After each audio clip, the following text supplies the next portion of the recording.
Guys देखो, ये वाला जो सवाल है ये अकाउंटिंग प्रिंसिपल्स यानी कि लेखांकन के सिद्धांत से संबंधित है, खासकर अकाउंटिंग कन्वेंशंस यानी कि लेखांकन परिपाटियां से।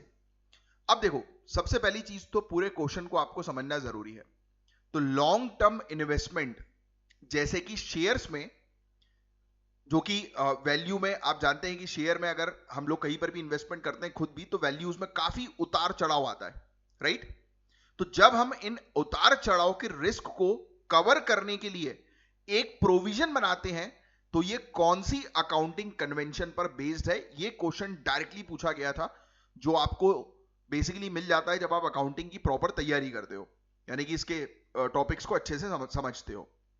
तो टॉपिक जो है वो है आपका द कन्वेंशन ऑफ कंजर्वेटिज्म, रूढ़िवादिता की परिपाटी। अब ध्यान से समझिएगा, ये कन्वेंशन कहता है कि anticipate no profit but provide all possible losses. कितनी बेहतरीन चीज कही गई है कि सारे संभावित नुकसान के लिए प्रबंध करो, यानी कि आप पहले से ही लॉसेस के लिए प्रिपेयर हो जाओ, लेकिन जब तक सच में ना हो जाए किसी भी संभावित फायदे को मत मानो।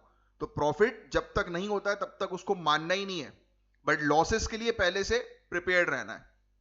इसको प्रूडेंस कंसेप्ट भी कहते हैं, विवेक की अवधारणा भी कहते हैं, चाहो तो लिख लो।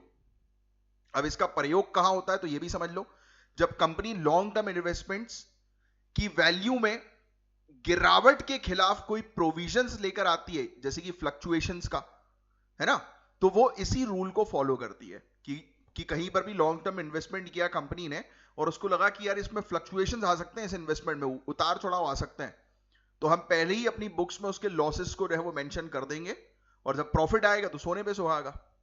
तो वो एक्चुअल में ये मानकर चलते हैं कि अगर फ्यूचर में इन्वेस्टमेंट की मार्केट वैल्यू कम हो गई, जैसे कि लॉस हो गया, तो उस नुकसान को कंपनसेट करने के लिए अभी से पैसा साइड में रख दिया जाए।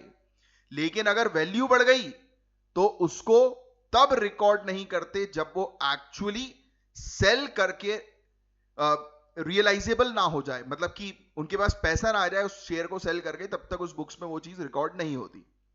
इससे फाइनेंशियल स्टेटमेंट्स में एसेट्स को ओवर स्टेट यानी कि ज्यादा दिखाना करने से बचा जाता है, कि मतलब आपको जो है वो नकली एसेट्स को जो है वो ना दिखाओ, जो एक्चुअल में रियल एसेट्स है आपके पास उसी को दिखाओ।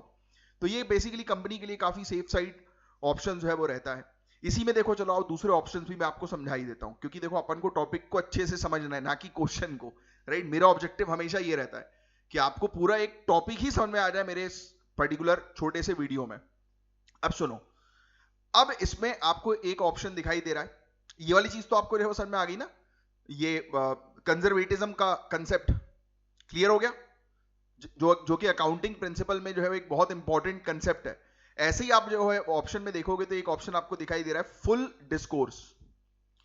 अब सुनिएगा मेरी बात, सारी मटेरियल और जो रेलिवेंट जानकारी है, मतलब सिंपल शब्दों में बोलूं, जो भी इंपॉर्टेंट इंफॉर्मेशन है उसको फाइनेंशियल स्टेटमेंट्स में दिखाना जरूरी है।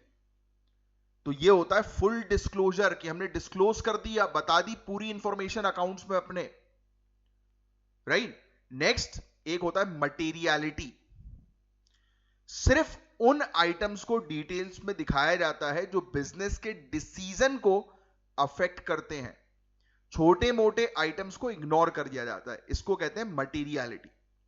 फिर होता है कंसिस्टेंसी, ये एक बार जो अकाउंटिंग मेथड चुना है उसे साल दर साल जो है वो फॉलो करते रहो।